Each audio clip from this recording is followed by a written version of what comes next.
Welcome to the Mind Cut series. Great to be here. Today we're diving deep into, well, a pretty fascinating idea.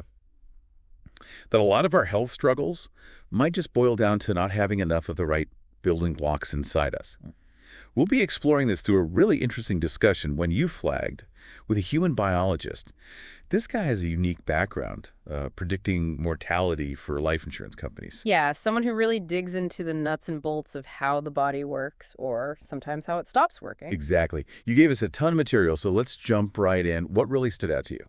Well, what's fascinating is his whole perspective, right? Instead of always looking outside for, causes of illness, he really shines a light on the fundamental role of what's missing inside.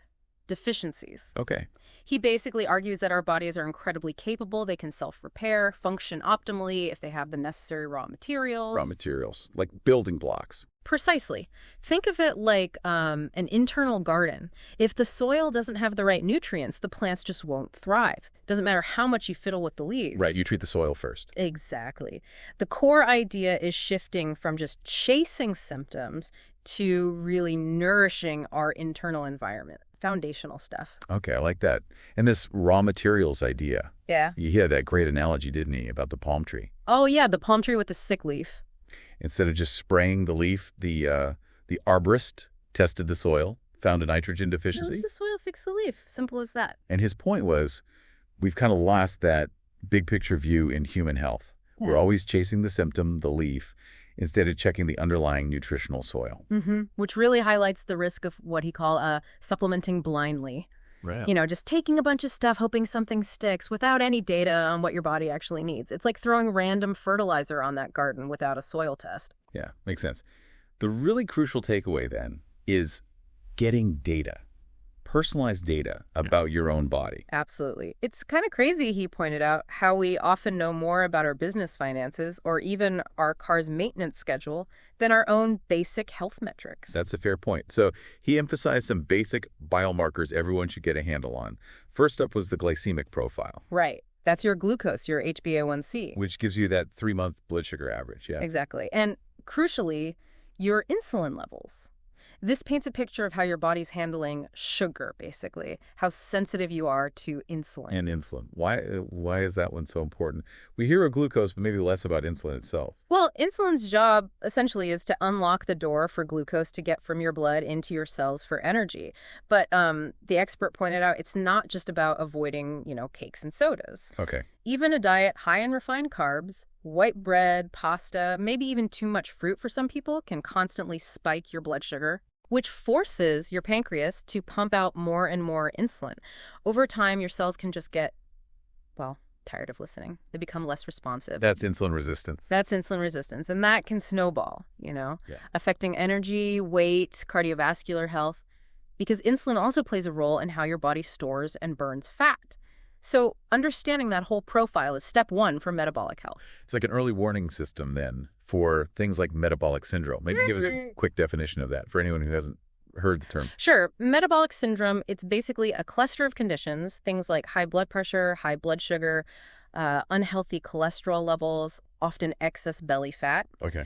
And when you have several of these together, it significantly bumps up your risk for serious stuff, heart disease, stroke, type 2 diabetes. Keeping an eye on that glycemic profile is key to catching things early. Got it. So glycemic profile first. The second area he highlighted for basic testing was hormones, specifically DHEA and SHBG. Yeah, DHEA and SHBG. DHEA is it's a precursor hormone. Your body can convert it into other important hormones like testosterone and estrogen. Okay. And SHBG. SHBG is sex hormone binding globulin. It's a protein that, binds to these sex hormones in your blood, affecting how much is available for your body to actually use. So looking at both gives you insight into your overall hormonal balance and production. Right, sort of the supply and the availability. Yeah. And the third essential area, basic nutrients. Yep, the really fundamental stuff, things like vitamin D3, magnesium, potassium, vitamin B12. Often these are part of standard blood work, but maybe not always looked at closely enough. He made a really strong case for vitamin D3, didn't he? The sunshine vitamin. It's a huge percentage of people are low. Especially folks with darker skin, yeah. He suggested it might even be the most critical nutrient just because it affects so many things: immune system, bones, mood. Wow. And B12 deficiency is also really common, surprisingly, especially vegetarians, vegans, older adults. Right. Both D3 and B12 are just involved in countless processes all over the body. So knowing those levels is, well, it's foundational. It's step one before you think about anything more complicated. Okay, so those are the regular checks. But then you got into something else, a one-time genetic methylation test. Said you only need to do it once in your life. What's that telling you? Yeah, methylation. Think of it as your body's activation process for nutrients, making them usable. This test looks at how well different parts of that activation machinery are working genetically. Like checking the gears in the factory. Sort of, yeah. It examines specific genes involved in this crucial process. He mentioned a few acronyms: MTHFR, MTR, MTRR, AHCY, COMT. Okay, alphabet soup. Yeah. But they're key players in different stages of activating nutrients. The test results basically give you a personalized map showing where your body might have genetic slowdowns or bottlenecks in converting nutrients into their active forms. He gave that really clear example with the MTHFR gene mutation. Said it affects a lot of people, like 44% or something. Yeah, a significant chunk of the population. And that specific mutation can make it harder for your body to convert folic acid, the synthetic form, into methylfolate, which is the active, usable form. And a shortage of methylfolate that's linked to problems. It's been linked to various things, yeah. Energy issues, mood problems. So the powerful insight here isn't just finding the gene, it's that even with these genetic tendencies, there are often simple nutritional workarounds. So you can bypass the faulty gear. Exactly. And the beauty is, if you find you have a variation like MTHFR, you can often just supplement directly with the active form of the nutrient, in this case, methylfolate. Instead of folic acid. Right. It's a straightforward, pretty inexpensive fix usually. It just takes the guesswork out of it, makes a supplementation much more targeted. Okay, that makes a lot of sense, personalizing it. Which leads us nicely into the practical stuff, the actionable strategies you talked about. One of the first things was starting your day with mineralized water, specifically mentioning Baja Gold or Celtic sea salt. Why those specific ones, not just table salt? Definitely not table salt. He emphasized that these unrefined sea salts are packed with a whole spectrum of trace minerals. Stuff that's often missing from our modern diets, even from filtered water sometimes. Okay. These minerals are essential cofactors for countless enzyme reactions, just basic bodily functions. Table salt is mostly just sodium chloride. It lacks that mineral complexity. So a simple takeaway? Add a pinch of good quality sea salt to your morning water. Get those trace minerals in. Pretty much. A really easy first step. Another strategy he suggested was looking into fatty acid supplementation. DHEA or EPA? Yeah, DHEA, as we said, it's that precursor hormone, so supplementing might help support overall hormone levels, especially as we age maybe. And EPA is an omega-3 fatty acid, famous for its anti-inflammatory effects. Right. So he likely suggests these because they play such crucial roles in their areas where, dietary intake might not always be sufficient for everyone. Okay. Then he recommended a morning routine. Sunlight, grounding, and breath work, like Wim Hof. Now, grounding, bare skin on the earth. That sounds a little woo-woo to some people, maybe? I get that, yeah. It can sound a bit new agey. Yeah. But there is actually a physiological explanation, or at least a theory behind it. Okay, let's hear it. The earth itself has a subtle negative electrical charge.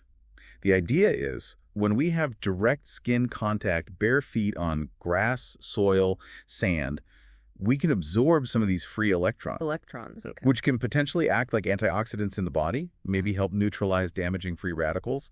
He also mentioned a potential effect on red blood cell polarity. How so? Suggesting it could help make red blood cells less sticky, less likely to clump together, which would mean better blood flow, better oxygen, and nutrient delivery. Interesting. Yeah, so while, more research is always good, the basic concept of reconnecting electrically with the earth, it's an intriguing area. A simple takeaway is just try it. Spend a few minutes barefoot outside and see how you feel. Nothing to lose. Fair enough. He also touched on red light therapy, photobiomodulation. Mentioned benefits for inflammation, circulation, mitochondria. For someone new to this, what's red light therapy actually doing inside our cells? You mentioned mitochondria, the cell's power plants. Exactly. Think of them as the little power plants. Red light therapy uses specific wavelengths of red and near-infrared light. These wavelengths can actually penetrate the skin and interact with those mitochondria. Wow. Well, one key mechanism seems to involve nitric oxide. Sometimes nitric oxide can kind of clog up the works in the mitochondria, slowing down energy production. Red light seems to help release it. Unblocking the system. Sort of. By displacing that nitric oxide, it allows more oxygen to bind, which is crucial for making ATP the cell's energy currency. So more energy production. Potentially, yes. Yeah. Leading to benefits like reduced inflammation, better blood flow, maybe faster tissue repair. So a practical thought might be exploring red light devices for targeted support if those are areas of concern. It's really interesting how he connects all these dots. Nutrients, genetics, sunlight, grounding, light therapy. It's all interconnected for optimal health. It really paints a holistic picture. He even threw in a comment about those popular weight loss drugs, like Ozempic. Mentioned potential downsides if you're not careful about muscle. Yeah, his main concern there with drugs like Ozempic that work on appetite and digestion is that while they help lose weight, a fair chunk of that weight can be lean muscle mass, not just fat. And losing muscle is generally bad news long term. Definitely. Muscle is so important for metabolism, strength, stability, everything. So his point was, if using these drugs, it's absolutely crucial to combine them with consistent resistance training, maybe other strategies too, to really protect that muscle mass. Right. Don't just lose weight, lose the right kind of weight. Precisely. Preserve the muscle. So, wrapping it all together, the core mission of this whole deep dive, as he framed it, it's about empowering people, right? To look beyond the fads and understand the fundamentals. Exactly. Understanding the foundational role of basic nutrients and, crucially, personalized data, your own body's data. To achieve real, lasting health. Yeah, moving from just reacting to illness to proactively nourishing your body with what it actually needs to work best. Getting that info basic blood work, maybe that one-time methylation test can be invaluable. It guides your journey in a much smarter way. So as we kind of surface from this deep dive, the question to ponder is, are you really giving your body the essential raw materials it needs?